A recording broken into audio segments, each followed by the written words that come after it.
1445 Hijrah, yang mana insyaAllah dalam lingkungan lagi 2 hari lah, maknanya campur hari ni 3 hari lah, Khamis, Jumaat, Sabtu. InsyaAllah pada hari Ahad kita akan masuk dalam bulan kelahiran junjungan besar Nabi kita Nabi Muhammad sallallahu alaihi wasallam. Mudah-mudahan Allah Azza wa Jal memberikan kita kekuatan, kemampuan untuk sama-sama kita terus kita memperingati Nabi sallallahu alaihi wasallam, bukan terhad sekadar pada bulan Rabiul Awal, tapi bila-bila masa di mana-mana jua, cuma kita ambil semangat sikitlah bulan Rabiul Awal ni bulan kelahiran Nabi. Jadi sama-samalah kita perbanyakkan 3S. Apa 3S tu? Bukan saya short sendiri, tapi 3S tu adalah selawat, kemudian juga kita perbanyakkan membaca sirah, dan juga iaitu kita perbanyakkan juga kita amalkan sunnah Nabi kita Nabi Muhammad sallallahu alaihi wasallam. Mudah-mudahan semua itu menjadi asbab kita mendapat syafaat baginda di akhirat kelak, pertolongan baginda di akhirat kelak, insya-Allah. Amin. Jadi ibu-ibu, ayah-ayah yang dirahmati Allah, kita akan teruskan perbincangan 100 sunnah Rasulullah sallallahu alaihi wasallam yang dilupakan, yang mana seperti yang ibu-ibu, ayah-ayah sedia maklum, kita dah berada pun pada bab yang terakhir, bab yang ke-18, iaitu membincangkan tentang adab. Jadi ibu-ibu ayah boleh abaikan tarikh sofa tu. Tu salah tu, sepatutnya 28. Bukan 29. Dan terima kasih kepada Kak Nisum yang memberikan ringkasan 3S, selawat, sirah dan sunnah. Baik. Jadi kita akan teruskan dengan sunnah yang ke-97. Sunnah yang ke-97. Tajuk dia sesekali berjalan tanpa alas kaki. Kita jangan tengok tajuk terus buat kesimpulan. Dengar dulu hadis, kita akan bincangkan. Dia jangan cepat melatah. Kalau cepat melatah nanti macam-macam hukum akan keluar, kan? Dia bukan hukum je keluar, nanti kita pun keluar. Kita pun left. Jadi bertenang dulu, jangan bertenang dulu. Okay, baik.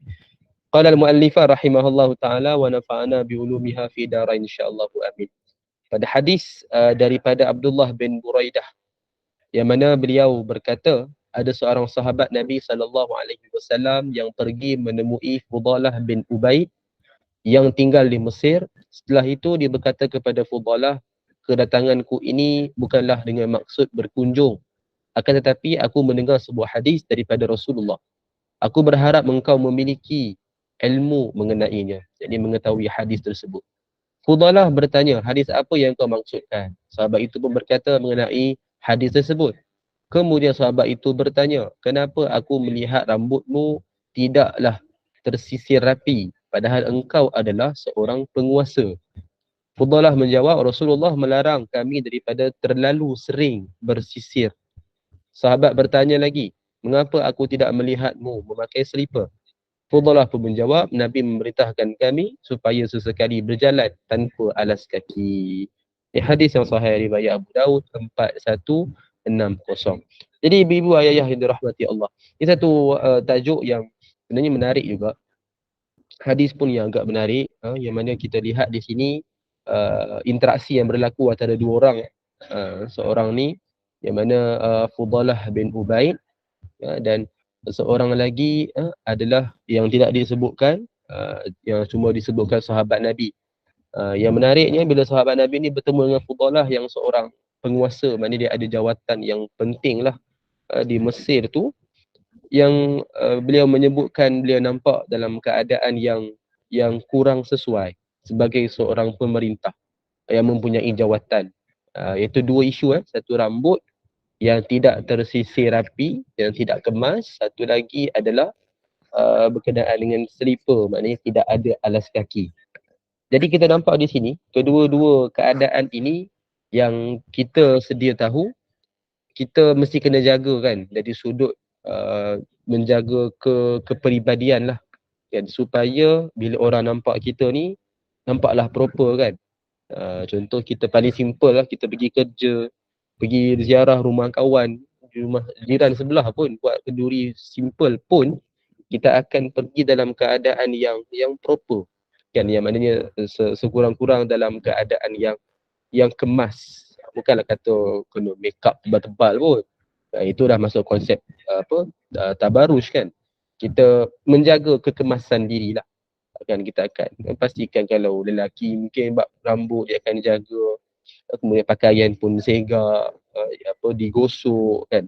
Mungkin ada yang special sikit, dia siap tak in lah, pakai coat ke. Jadi orang kata kita akan menjaga kekemasan. Bukanlah kata tak menunjuk-nunjuk ataupun kita rasa berbangga ke apa, tidak. Itu menunjukkan satu kepribadian dan perwatakan diri kita yang menjaga kekemasan. Termasuklah isu kita memakai kasut ataupun slipper ni. Kan, pun samalah, kita memang akan pakai ataupun tak pakai. Dan biasa kalau pergi majlis yang rasmi, memang kita akan pakai kasut. Kan, bila kalau majlis yang santai sikit, kita mungkin akan memakai slipper dan sebagainya lah. Jadi perkara ni adalah sesuatu yang kita sedia maklum. Tapi bibi sekalian, dalam isu ni kita nampak walaupun perbualan seorang penguasa, maknanya ada jawatan yang tertentu, tapi beliau juga dalam keadaan rambut yang tidak berapa tersisir, maknanya tidaklah kemas yang tepat, yang terbaik, adalah kurang sikit kekemasannya, dan tidak memakai alas kaki, tak pakai selipar. Jadi kita faham di sini, bila mana ditanya kenapa ni, maka disebutkan bahawa Nabi SAW mengajarkan begitu untuk sesekali, bukan selalu. Sesekali, maksud sesekali ni apa? Mengikut kepada keadaan, mengikut kepada kesesuaian. Sesekali ni maknanya tak selalu, tapi kadang-kadang. Macam contoh berambut ataupun kekemasan diri kan. Macam kita biasa di rumah ataupun berjumpa setakat orang-orang yang bukanlah orang luar kan. Kalau orang luar jagalah sikit peribadian tu. Tapi kalau sekadar kata apa istilah dia kita-kita lah kan. So kita-kita ni dia kadang-kadang santai je. Santai tapi tak adalah sampai tak menutup aurat lah. Tapi santai itu maknanya yang kata yalah keadaan yang selamba. Contoh kita jumpa kawan kita yang sama jantina contoh kan. So mungkin kita hanya yalah rambut kusut ke, lelaki macam tu lah kan. Rambut kusut ke, pakaian pun mungkin tak ada ke, maknanya baju tak ada lah. Jadi kata apa, agak santai sikit lah di dalam keadaan yang kena selamba sikit. Kalau perempuan bertemu perempuan, mungkin memang tak pakai tudung, memang kata apa dalam keadaan yang agak selamba sikit kat situ. Kerana apa? Kerana keadaan tu tidak pun memerlukan kita terlalu nak menjaga kekemasan. Kerana ini dapat menimbulkan rasa kesombongan diri. Kalau terlalu kemas all time kan, setiap masa sampai dalam rumah pun nak kena kemas sangat-sangat. Baguslah, kata sifat tu memang bagus. Cuma boleh menimbulkan kesombongan. Dia kalau kemas pada rumah tak apa. Dia bukan, dia yang kita tak nak ni, yang terlalu kemas pada diri kita. Terlalu kata berigid sangat kan. Sampai ia boleh menyebabkan, dia sebab apa? Boleh menyebabkan timbul sifat kata apa, sombong. Dia rasa takabur. Kenapa? Dia akan mula perlekeh. Kan, kalau kita cuba bayangkan, kalau ada orang ni terlalu jaga diri dia, kadang-kadang lah, bukan selalu, tapi kadang-kadang orang ni yang terlalu jaga ni, dia akan memperlekeh orang lain. Macam dia akan pelekeh orang kan. Apalah mu tak jaga kan. Dia akan jadi macam tu. Sebenarnya itu secara tak langsung merendahkan orang lain. Itu termasuk dalam sifat sombong. Apa yang Nabi sebut dalam hadis, sifat sombong ni dua keadaan kan, dua ciri-ciri. Dia tak nak terima kebenaran dan meremehkan orang lain. Ini menjadi satu sifat kibr, takabur yang menjadi penghalang untuk kita masuk ke dalam syurga Allah. Wal iyazubillahi min zalik. Walaupun sebesar zarah, Nabi sebut dalam hadis kan, yang masyhur tu. Jadi kita kena ambil hikmah kat sini. Bukan kata Islam melarang secara total, mutlak, tak boleh sepanjang masa menjaga kekemasan diri tu. Boleh sangat. Tapi bila dah timbul sifat sampai kita merendahkan orang lain, kat situ kita kena hati-hatilah. So cara dia macam mana? Kadang-kadang kita kena santai. Kita pun kena santai. Contoh kalau kat rumah lah, biasa kita akan jadi santai kan. Tapi mungkin ada segelintir yang dia terlalu sangat menjaga, sampai kat rumah pun kena juga pakaian proper lah kan. Jadi ini yang kita rasa macam why, macam kenapa, tak perlu pun. Jadi macam tu lah. So hikmah dia tak nak bagi kita terlalu menjaga sampai menyebabkan kita akan merasa sombong pada diri kita. Bila mana kita memperlekeh orang lain. Dia biasa dia akan jadi macam tu. Kita jaga tak diri kita kan, so kita bandingkan dengan orang lain. Dan kita akan mula pelekeh orang. Itu kesan selepasnya bila kita dah biasa dalam keadaan begitu. Sama dengan isu kaki, maknanya apa, memakai alas kaki kan. Kalau kita perasan, kita di Malaysia lah khususnya kan, uruf kita memang masuk rumah tak pakai, tidak akan memakai kasut ataupun selipar kan. Jadi bagi orang yang mungkin nak jaga dari sudut hygiene ke apa, mungkin dia akan memakai stokin lah, ataupun kalau orang yang bekerja, orang yang apa, masak-masak, mungkin ibu-ibu kan, masak di dapur, mungkin ada selipar dalaman kan pun dekat rumah untuk adalah sebab-sebab dia, mungkin gelakkan ke lantai yang sejuk ke, mungkin nak berhati-hati ke ketika masak. Itu tak ada masalah, itu memang jelas sebab dia apa kan. Okey, masuk tandas memang antara sunnah kita memakai alas kaki, itu tak ada problem lah. Jadi kalau dalam rumah kan, kita memakai kasut, kan, memakai kasut ataupun selipar yang mana kita kira dia kalau memakai khas tak apa, selipar kasut yang khas tidak mengapa, kerana dengan tujuan kita yang tertentu, menjaga mungkin kebersihan ke apa. Tapi maknanya dalam rumah tu kira bersih lah, orang yang nak masuk tak pakai kasut pun bersih. Dia ada, kalau kita perasan di negara luar, ada tempat yang mereka memakai kasut yang mereka pakai kat luar tu, mereka masuk rumah macam tu. Maknanya keadaan macam tu, sampai rumah memang kata dalam keadaan yang mana kotor sekali lah. Kotor macam dari tempat masuk siapa-siapa je. Jadi macam tu sekali. Memang ada tempat yang macam tu. Jadi ini sesuatu yang kurang sesuai. Macam kita dah amalkan bila masuk rumah ni, kebiasaan kita memang tak akan memakai alas kaki lah. Biasa memang kita akan tidak ada selipar kaki ayam saja. Ataupun ada orang mungkin dia nak jaga mungkin kulit dia ada apa-apa penyakit ke kan, mungkin ada alergik, so dia akan memakai stokin macam tu. Ala kulihan ni tak ada masalah, ni tak ada problem lah. Tapi ada tempat yang bukan kat Malaysia lah, yang saya lihat kebanyakannya di luar negara, yang diamalkan memang memakai kasut yang dipakai kat luar tu, dia masuk je rumah macam tu. So ini sebenarnya kurang sesuai lah, kerana satu, rumah pun tak ada kebersihan, satu lagi kita pun memakai kasut tu sampai masuk dalam rumah. So ini akan menyebabkan sifat tadi tu, iaitu kesombongan itu akan menguasai diri. Jadi kalau tidak menyebabkan kesombongan, tak ada isu. Dia yang mana akan menyebabkan, dia menjadi satu wasilah, cara yang mana akan menimbulkan sifat kesombongan. Sebab itu Nabi memerintahkan sekali-sekala tak perlulah jaga sangat pun perawakan diri kan. Sekali-sekala tak perlu pun memakai kasut selipar ni, ikut kepada kesesuaian. Tapi dalam hadis yang sahih yang satu lagi riwayat Muslim ni, daripada Jabir bin Abdullah radhiyallahu anhu, dia mendengar bahawa Nabi sallallahu alaihi wasallam bersabda, yang bermaksud, selalulah engkau memakai selipar kerana seseorang itu sentiasa memakai selipar semasa berkenderaan. Jadi ini pula menunjukkan selalu ni bukanlah kata setiap masa, tapi ikut kepada keperluan. Sebab itu Nabi sebutkan kerana seorang itu sentiasa memakai selipar semasa berkenderaan.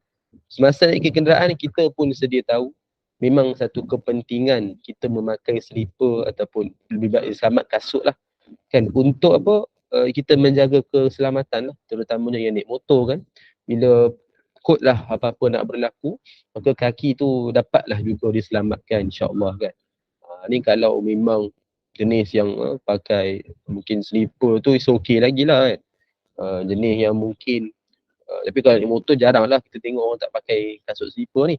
Mungkin naik kereta tu ada orang mungkin tak memakai kasut selipar kan. Dia hanya menggunakan kaki dia sahaja. Jadi ini sebenarnya membuka ruang kepada membahayakan. Terutamanya bila berlaku aksiden lah, kemalangan. Tak ada kemalangan tak apa. Bila berlaku kemalangan, so di situ membuka ruang yang lebih berbahaya. Kan boleh mencederakan kaki kita. Even pakai selipar naik motor pun sama, bila berlaku kemalangan kan, dia akan membahayakan. Sebab itu lebih selamat kita memakai kasut. Jadi memang dalam hadis ni kita jelas lah mana ni adalah isu keselamatan. Yang Nabi sebutkan dalam hadis ni selalu ni bermaksud ketika menaiki kenderaan. Dan sebab itu Nabi menggandingkan dengan semasa berkenderaan. Okay, kita lihat apa yang ulama syarah sedikit sebagai iktibar kita bersama-sama, iaitu Imam An-Nawawi rahimahullah mensyarahkan dalam syarah Muslim dan Minhaj, hadis riwayat Muslim tadi yang kedua menganjurkan seseorang supaya memakai alas kaki apabila hendak ke mana-mana. Jadi kita boleh faham di sini iaitu secara tidak langsungnya menanggalkan alas kaki sesekali apabila bersesuaian. Jadi ini tujuan dia tidak lain tidak bukan kita tak nak menyebabkan kesombongan. Itu saja. Orang yang terlalu sangat menjaga diri dia boleh menyebabkan kesombongan. Terlalu sangat, terlalu. Bukan kata salah. Kita boleh kata nak jaga kemasan ke apa, baguslah. Kan? Tapi bila once kita dah mula bandingkan dengan orang, kita dah mula pelekeh orang, bila orang pelekeh ni kita dah kena hati-hati lah. Sebab itu termasuk dalam kesombongan. Dia tak semestinya, dia takkan bangga dengan diri dia. Dia dah mula akan membandingkan dia dengan orang lain. Macam saya buat macam ni, mu tak buat. Kan itulah kira sombong lah tu. Gagak lah tu kan. Jadi itulah sifat sombong yang kita kena elak. Bila orang terlalu menjaga, maka dia akan membuka jalan kat situ. Tapi kalau orang tu dia menjaga diri dia, tapi dia tidak perlekeh orang, maka tak ada isu lah. Maknanya tidak ada problem pun. Nak jaga diri sangat, jagalah. Tapi bila orang dia dah mula pelekeh, itu yang kita kena hati-hatilah. Sebab menjadi satu larangan Nabi SAW, bahkan ia adalah, kalau ada sifat sombong, sangat berbahayalah. Ia menjadi satu sifat yang cukup besar, menjadi penghalang kita untuk memasuki, merasai kenikmatan syurga Allah. Wal-iyazubillahi min zalik. Baik, so ini adalah hikmah sunnah yang ke-97. So sekali kita berjalanlah tanpa alas kaki, kesesuaiannya mungkin kat rumah lah. Dan sekali juga kita tidak perlu terlalu menjaga sangat kekemasan diri. Pun sama kat rumah biasanya. Jumpa dengan mungkin adik-beradik sahaja, kawan-kawan. So dia tak adalah terlalu kita nak jaga diri sangat. Baik, kita lihat pada sunnah yang ke-98. Larangan keluar malam bagi anak-anak kecil. Kita lihat apa hadisnya ni. Hadis yang sahih ni ada 3 hadis. Kita akan baca satu persatu. Jadi hadis yang pertama daripada Jabir bin Abdullah radhiyallahu anhu. Beliau berkata bahawa Rasulullah sallallahu alaihi wasallam bersabda, apabila kegelapan malam telah tiba, tahanlah anak-anak kecil kamu di dalam rumah, kerana pada masa itu syaitan bertebaran.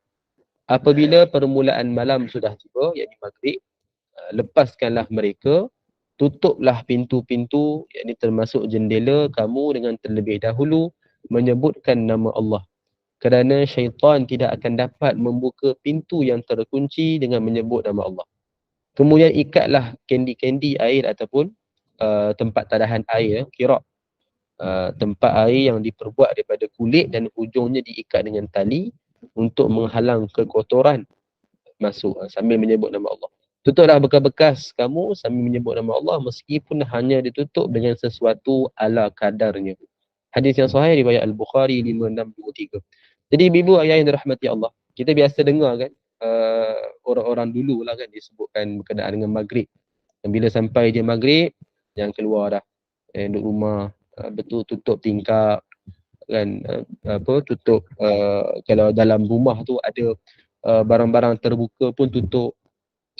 Kalau contoh tempat-tempat tadahan, kalau kita ada kolah kan, tutup juga seboleh-boleh, tutup penuh. Tutup penuh ni selamat sangatlah. Kan dia bukan sekadar boleh masuk haiwan-haiwan ataupun nyamuk apa kan, bukan setakat itu saja. Tapi dia kita dapat menjaga kebersihan juga. Kan bahkan dari sudut agama pun kita dapat menjaga supaya tidak diganggu oleh syaitan. Kan mudah-mudahan. Jadi memang apa-apa yang terbuka tu kita tutupkan dengan sebut nama Allah. Maknanya semua kat sini sebutkan bismillah. Tutup pintunya, tutup tingkapnya, tutup tempat tadahan air, kan, kolah kita ke contoh. Maka semua ni kita amalkan dengan cara kita sebutkan nama Allah. Cuma tajuk ni kita nak fokus kepada isu larangan keluar malam bagi anak-anak kecil.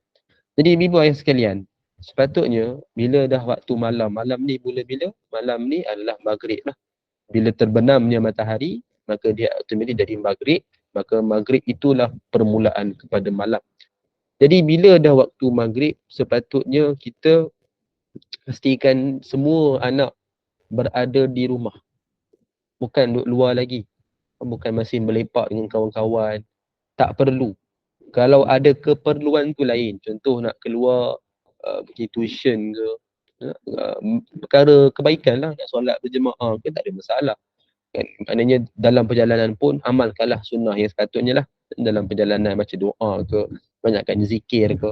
Maka itu insya-Allah akan menjadi benteng lah. Supaya dia tak kena gangguan syaitan ke kan. Jadi kalau tak ada keperluan ni, elaklah keluar waktu malam. Sebab dia akan membawa kepada kejahatan. Sebab itu kebanyakan keadaan ataupun perbuatan yang jahat berlaku pada malam. Bahkan dari sudut psikologi pun saya baru ada baca baru-baru ni. Waktu malam ni lah menunjukkan diri kita yang lebih sebenar. Maknanya diri kita, sifat ataupun sikap kita yang lebih sebenar. Sebab pagi ni kita sedar kan, maknanya dalam keadaan yang kita fikir dengan waras. Maknanya kalau kita nak terfikir yang benda yang tak bagus, tak elok, membawa kepada keburukan pun kita dapat untuk stablekan balik pemikiran tu. Tapi kalau malam ni lebih kepada waktu kita dah mula rasa letih, kita nak tidur, nak rehat. So waktu-waktu macam tu, sikap yang sebenar tu akan timbul. Sebab itu kita lihat banyak perkara yang mungkin tak elok ni berlaku pada malam. Kan, bahkan kalau isu kontak lelaki perempuan kita bermesej ke apa pun, kalau waktu malam ni kadang-kadang kita lihat, kita dengar kan orang cakap jangan mesej pada malam-malam. Sebab apa? Waktu malam-malam ni yang dia akan membawa kepada satu benda yang tak elok. Kan. Sebab itu banyak berlaku pun benda tak elok waktu malam. Terutamanya bila keluar, terutama anak-anak ni yang jenis yang mungkin rempik-rempik ni kan. Jadi berlaku semuanya malam. Kadang-kadang apa, salah satu sebab malam tu lah lebih tenang. Kan, malam masih muda kan. Lebih tenang, kereta pun tak banyak. Jadi dia nak merempik pun senang. Waktu tu lah dia senang nak berkumpul. Kan, pagi cari duit, malam cari nahas. Jadi benda-benda macam ni biasa berlakunya waktu malam. Sebab itu kalau boleh pastikan bila dah masuk je maghrib kan, kita dah pastikanlah anak cucu semuanya berada di rumah. Kalau ada keperluan tu lain. Tapi kalau tak ada keperluan setakat nak melepak ke apa ke, elaklah. Didiklah anak cucu tu duduk kat rumah. Sebab waktu malam adalah satu larangan yang disebutkan dalam hadis untuk kita memastikan anak duduk rumah. Kerana waktu syaitan bertebaran. Dan syaitan ni mengganggu. Kan, dia bukan maksud mengganggu terus di histeria. Kalau macam tu mungkin hampir setiap hari kita akan dengar isu tentang histeria ni. Kan? Tapi bukan macam tu. Dia mengganggu adalah dari sudut dia akan membisikkan kepada anak cucu kita yang berada di luar. Yang mana dia dalam keadaan yang tidak ada kekuatan iman yang boleh melawan. Kan, sebab dia masih kecil. Jadi ibadah dia pun mungkin tidaklah hebat mana. Jadi tak ada benteng. Kalau macam kita ni, insya-Allah kita masih ada kekuatan lagi, kita tahu nak baca kursi ke, zikir ke, doa ke, kan, kita ada amal soleh lagi. Jadi di situ kita ada satu macam benteng lah. Tapi anak cucu ni dia mana tahu, kadang ayat kursi pun tak ingat, terutama yang kecil-kecil tu. Jadi dia tak ada apa-apa benteng. Jadi dia lebih mudah terkena gangguan syaitan yang mengajak dia kepada kejahatan. Jadi kalau macam tu, kalau dia contoh dia dah biasa macam tu, maka lama kelamaan dia akan jadi sikap dia jadi macam tu, membawa kepada kejahatan. Kan, jadi benda ni yang Nabi larang kan sebenarnya. Sebab waktu itulah syaitan akan bertebaran. Waktu malam itulah syaitan akan mencari siapa mangsanya untuk dia melakukan godaan ke, bisikan ke. Sebab itu banyak benda yang tak elok ni berlaku pada malam. Automatik kita nampak di sini ada kaitan sangatlah dengan hadis yang Nabi sabdakan ini. Kita lihat lagi apa lagi hadis untuk kita fahami lagi berkenaan dengan isu ni.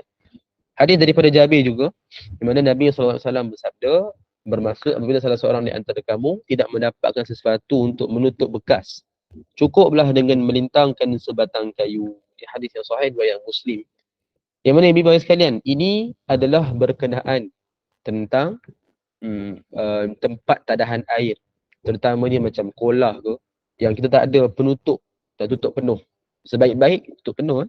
Sebab bukan sekadar bab syaitan ni, kita nak jaga keselamatan, kebersihan macam tu. Tapi kalau contohlah tak ada, kan tak ada, mungkin bali kan tak ada.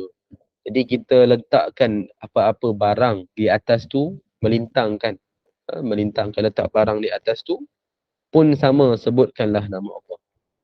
Sebutkanlah nama Allah. Kalau dalam tandas tu, sekadar dalam hati sajalah. Kita letak tu sambil kita melintaskan dalam hati kan, nama Allah lah, bismillah kan. So kita letakkan di situ akan menjadi satu benteng lah supaya syaitan tak dapat masuk ke dalam bekas tersebut. Jadi itu yang kita boleh amalkan. Letakkan di atas bekas ataupun bali atau apa-apalah barang yang terbuka ni. Dia tak ada penutup. So letakkan satu barang, mungkin kayu, mungkin ada macam apa-apa batang ke. Letakkan dan sambil sebutkan nama Allah.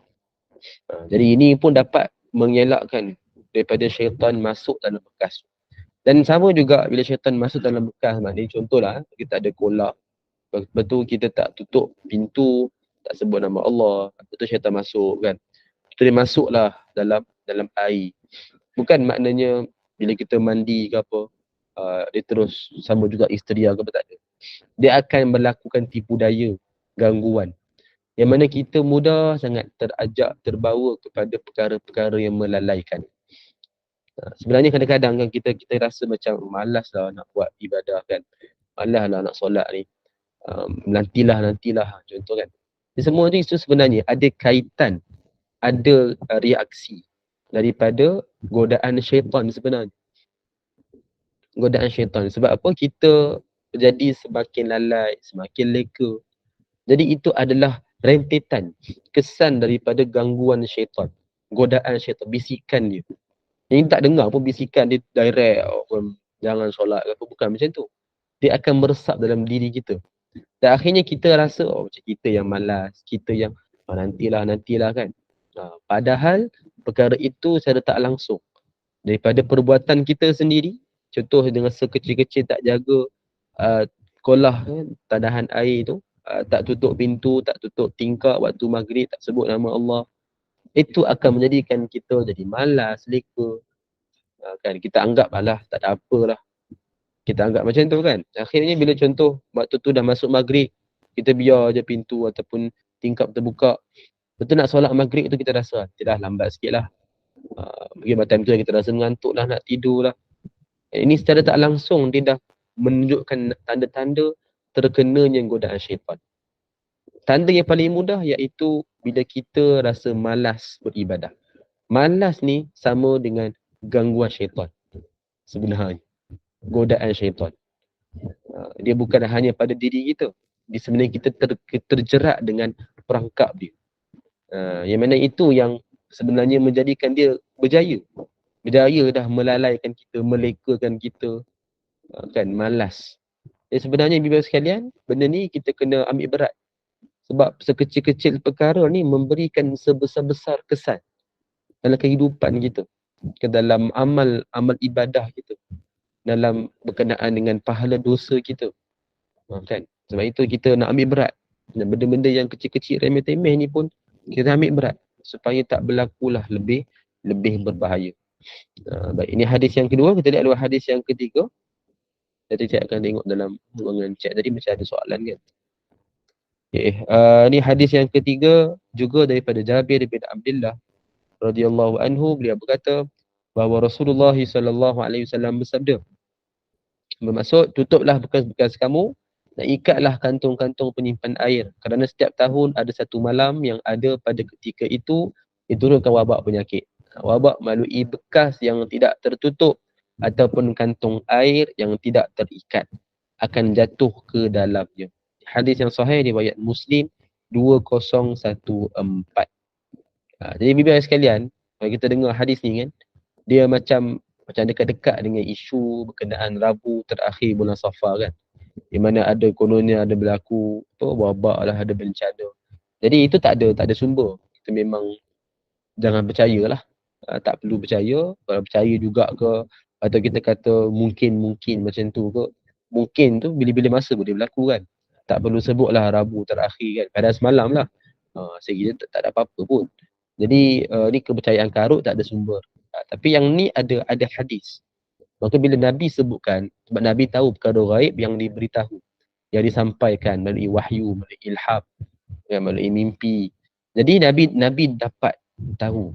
Bila ni dalam hadis yang sahih ni kita terimalah. Yang mana memang Nabi dah menjanjikan setiap tahun tu ada satu malam yang akan diturunkan wabak penyakit.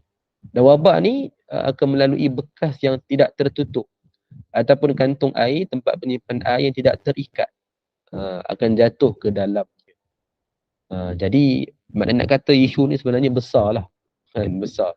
Kalau berlaku pada malam tersebut, kita pun tak tutup air, tak tutup tempat tahan air, kita pun biarkan, kita pun anggap tak ada apa-apa, maka ia sebenarnya memberikan satu kesan yang besar lah.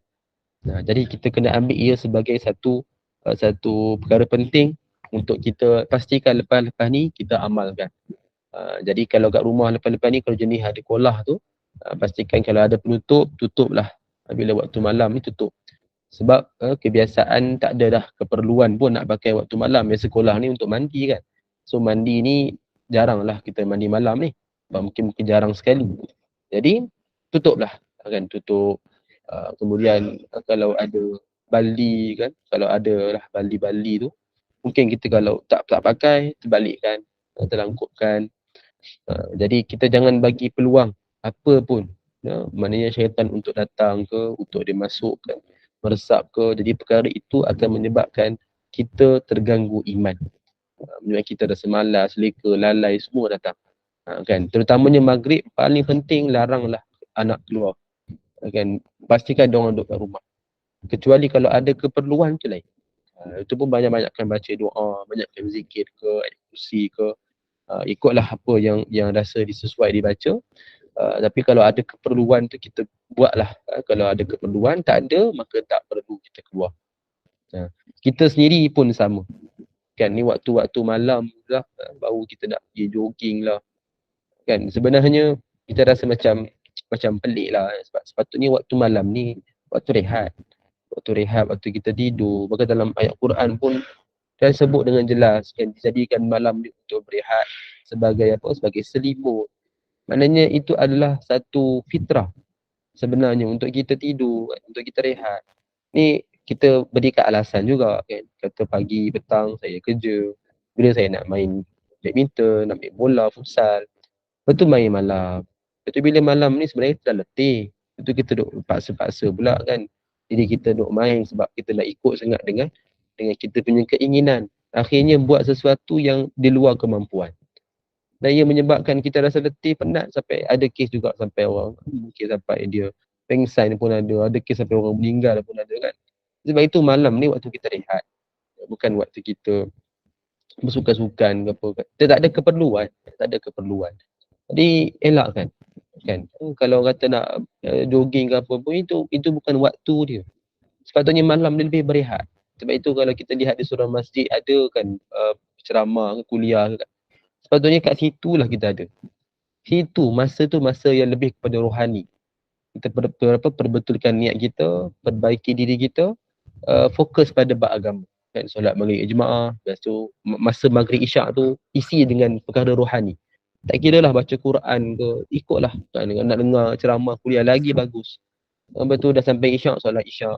Lepas tu sepatutnya waktu rehat. Paling-paling pun duduk rumah, buatlah apa yang patut. Kan. Sepatutnya macam tu. Itu yang kita kata jadual yang terbaik lah. Nak kata nak bersukan ke apa, itu bukan waktu. Sepatutnya petang. Tak sempat cuti, hari cuti, buatlah. Nak pagi ke, nak petang ke apa, buat. Sepatutnya macam tu. Kan, kita kena pandai susun. Kan. Tapi bukan kita kata, oh saya tak ada masa, pagi petang saya kerja. Pagi petang kita kerja, kita terikat dengan peraturan tu. Tapi bila sampai malam, kita longgarkan peraturan. Kita sendiri yang melanggar. sampai kita keluar, kita kononnya apa, kita nak bersukan apa. Akhirnya kita sendiri membuka ruang kepada berlakunya perkara-perkara yang tak sepatutnya. Betul kita rehat. Betul kita kata ada jadual, ada kaedah. Bukan kita sendiri yang mencampur adukkan sebab kita ikut dengan keinginan diri kita. Habis tu kalau pagi petang kerja, malam pun kita bersukan lah, kita keluar makan sahaja kan. Keluar makan dengan kawan-kawan lepak lah. Tapi tu bila nak isikan dengan bab agama? Bila kita nak masukkan kata apa, pengisian rohani kita? Kalau terlalu sibuk macam tu kan, ada masa pula setiap malam boleh kita keluar, boleh kita sukan, boleh kita jogging pula malam kan. Tapi tu bila nak isikan dengan rohani? Akhirnya tak ada pula. Sabtu Ahad pun kita keluar juga, makan angin ke apa, makan dalam kedai ke apa, kita tinggal bersia-sia. Habis tu bila kita nak isi dengan perkara rohani? Patutnya malam tu lah paling sesuai.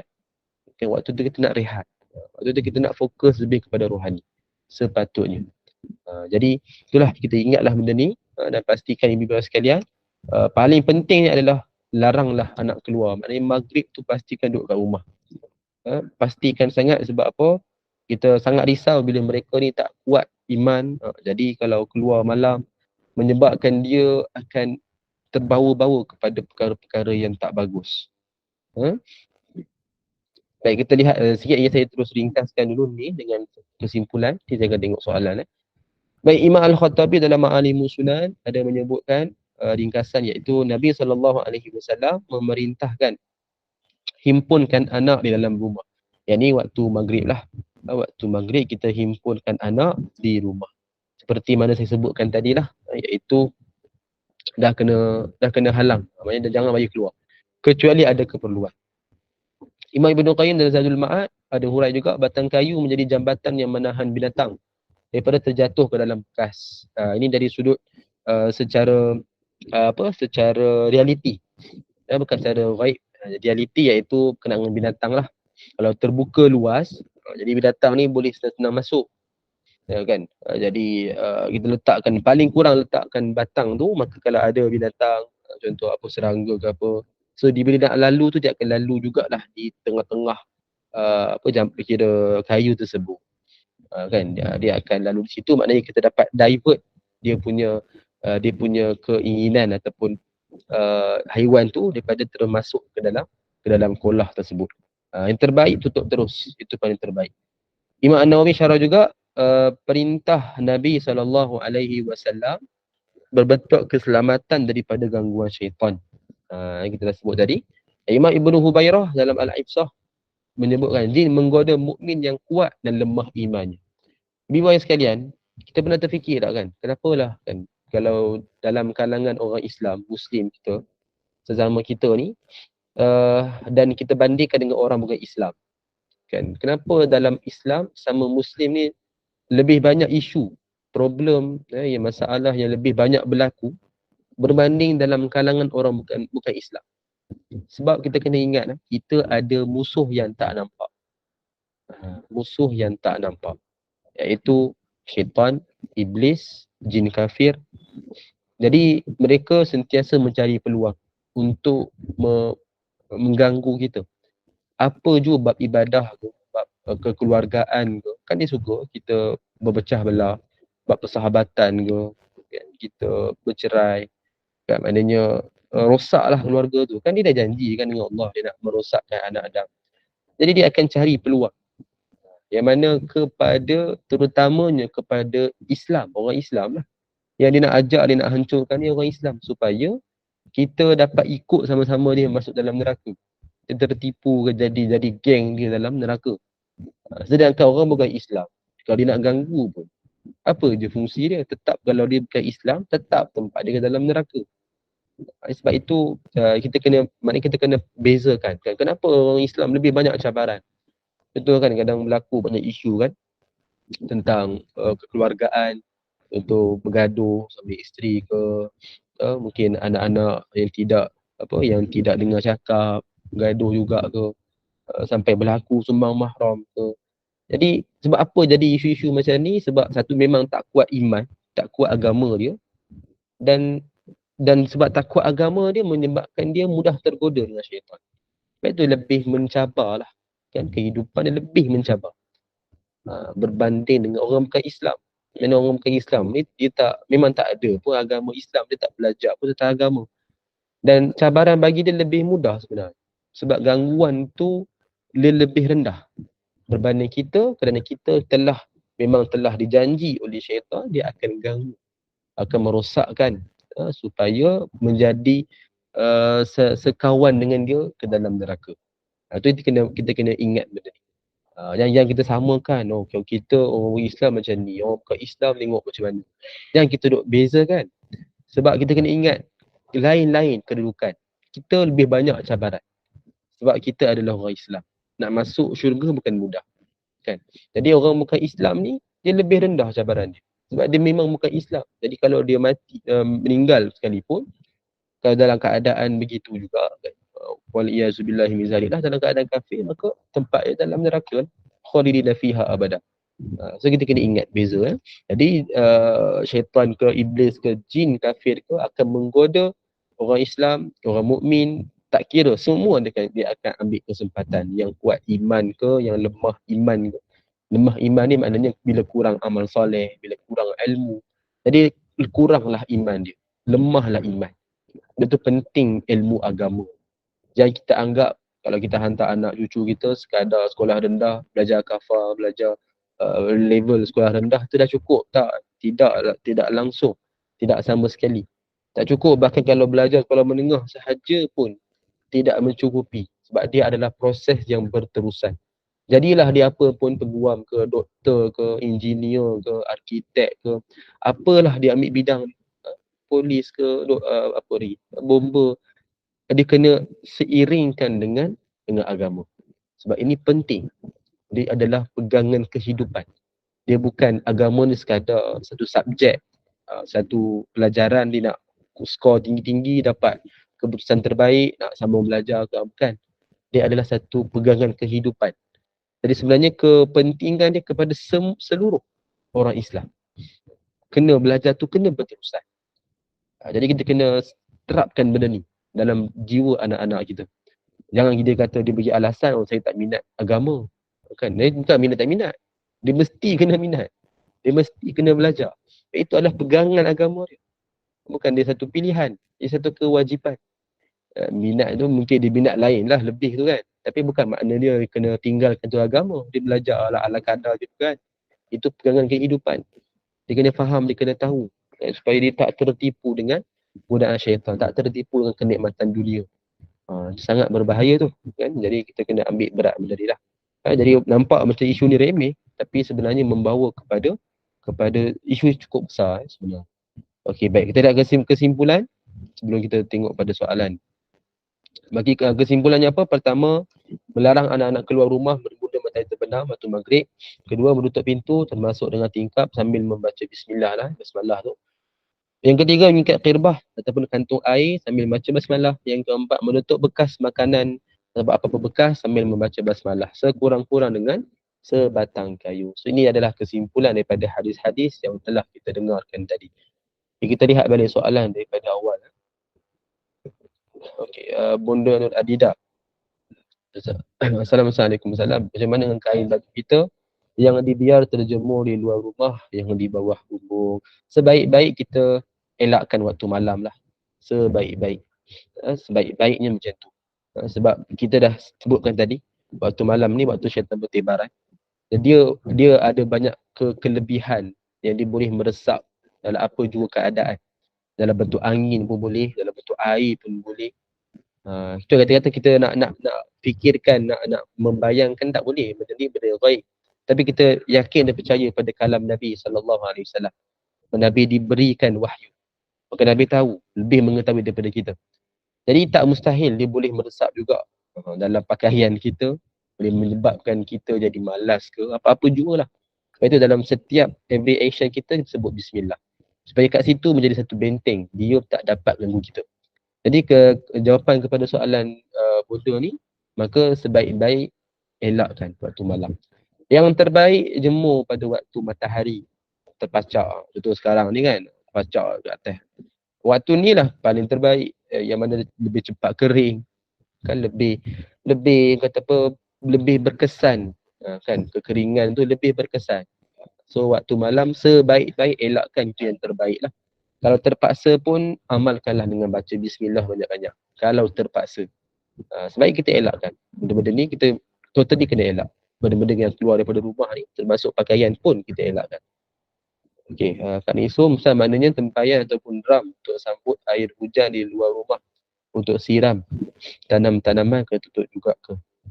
Kalau ikutkan kepada maksud umum hadis, begitulah untuk kita memastikan tidak termasuk dalam kategori hadis ni. Tapi kalau contoh keadaan ni memang kita nak menyimpan ni kan tadahan air tu, air hujan, mungkin satu kita boleh ambil, kita utamakan waktu pagi lah, waktu pagi, jadi waktu malam kita tutup. Kalau contoh kita dah tengok keadaan malam lebih biasa hujan, pagi tak hujan kan, jadi kita mungkin kita buka, tapi at the same time kalau boleh sekurang-kurang letakkanlah sebatang kayu ke apa, sebutkan nama Allah.